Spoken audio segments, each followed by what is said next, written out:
Good morning, good afternoon, good evening. In this video, I'm gonna be giving you guys one simple piece of information that you can use, that you can manipulate to your advantage so that you can max out your credit cards responsibly without ever having to worry about lowering your credit score. I'm extremely excited to be getting into it today, but time is money and I'm not trying to waste any of yours. So without further ado, let's get right into it. So when it comes to your credit score, there are actually 5 main components that make it up, which are payment history, amounts owed, otherwise known as credit card utilization, length of credit history, credit mix, and new credit, otherwise known as hard inquiries. Now, the second most important factor of your credit score is amounts owed, otherwise known as credit card utilization. And basically, credit card utilization shows that of the total available credit that you have at your disposal, how much of that credit are you using compared to how much you have access to. Now, credit card utilization actually affects 30% of your total credit score. And also, it is typically advised that you usually never want to let your credit card utilization get above 30% so that your credit score doesn't drop. 30 for 30, huh? Kind of reminds me of them, those ESPN documentaries, huh? Get it? 30 for 30, ESPN. All right, let's just, that was bad. Let's get back to the video. Now, when it comes to credit card utilization, although what they say is that you should never let it go above 30%, I say that the true magic number you want to pay attention to is to never let your credit card utilization go above 10%. I'm gonna say that one more time. Never let your credit card utilization go above 10%. I'm gonna say that another time. Never let your credit card utilization go above 10%. And the reason why I say that is because although you keeping your credit card utilization right below 30% won't negatively affect your score, it won't help it either, right?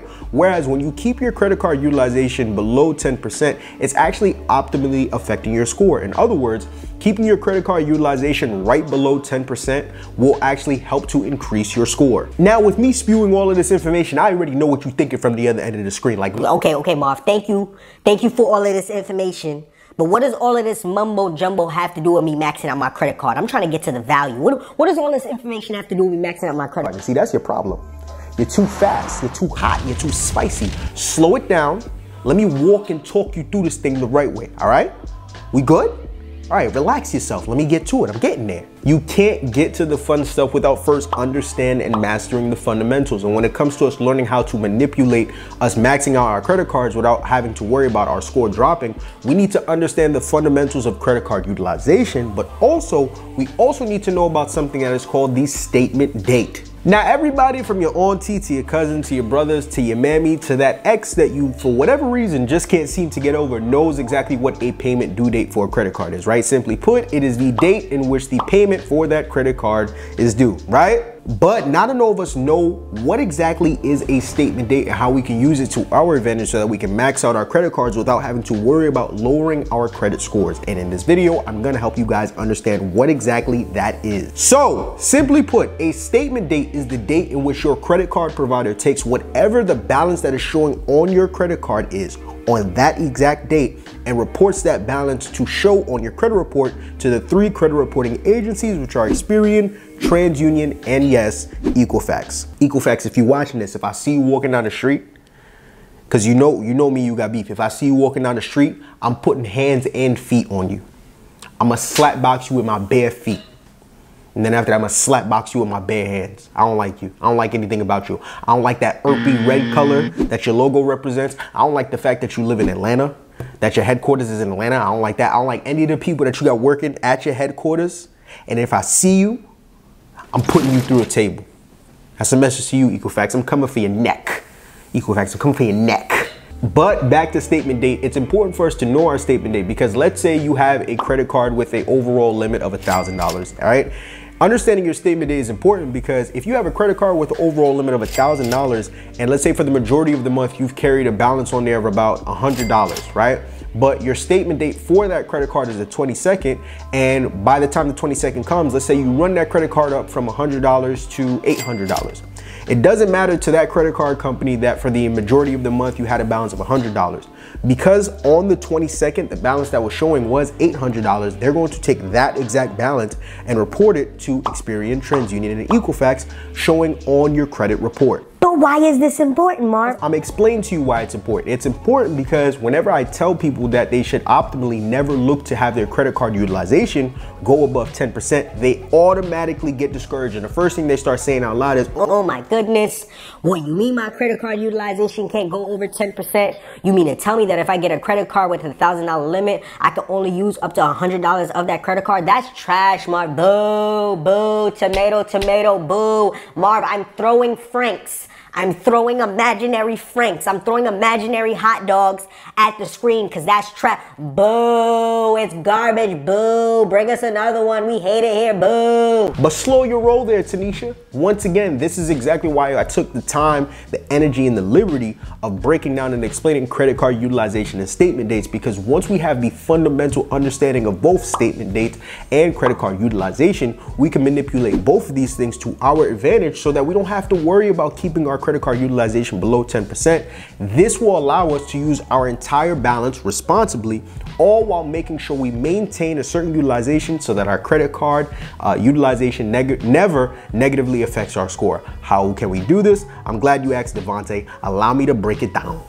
So how can we go about maxing out our credit cards without having to ever worry about negatively affecting our credit score? Well, first, as a disclaimer, I want to start this video off by saying that you should never use money on your credit card that you don't already have. This is not a video for me to advocate you putting yourself in debt. I would never advocate for you to put yourself in debt, right? That goes against everything that I am about on this channel. Do not put yourself in debt, maxing out your credit card with money that you don't already actually have. That's my disclaimer, right? Don't go do it and then come back on this video talking about you're a crook, you're a phony, you're a scammer. I'm gonna put you and your grandmother through a table. I don't care about her tuberculosis. Both y'all going through the table if you trying to play with me, all right? Okay. So the first step in us figuring out how we can max out our credit cards without having to worry about us lessening our credit scores is you're going to call into said credit card provider to figure out the statement date for that credit card. Now, you can also get access to this information by looking at your monthly bill. It should be somewhere on there or on one of the statements for the month that get uploaded to the app for that credit card. You can also find it on there, or you can also get access to this information on credit monitoring websites like Experian that show you the exact date when the balances are reported for different credit cards that report to Experian. However, it's better in this case for you to call in for what's gonna happen in step number 2. Step number 2, once you figure out what the statement date is for your credit card, if your statement date falls before your payment due date, you are going to ask that credit card provider to change your payment due date so that your payment due date falls before your statement date and so that your statement date falls after your payment due date. Why? I will explain. The reason why you want to do this is because 9.9 times out of 10, you, along with me and everybody else and their grandmother that's watching this video, will most likely never remember our statement due date. Why? Because the credit card companies do not press us for statement due date. They only press us for the payment date.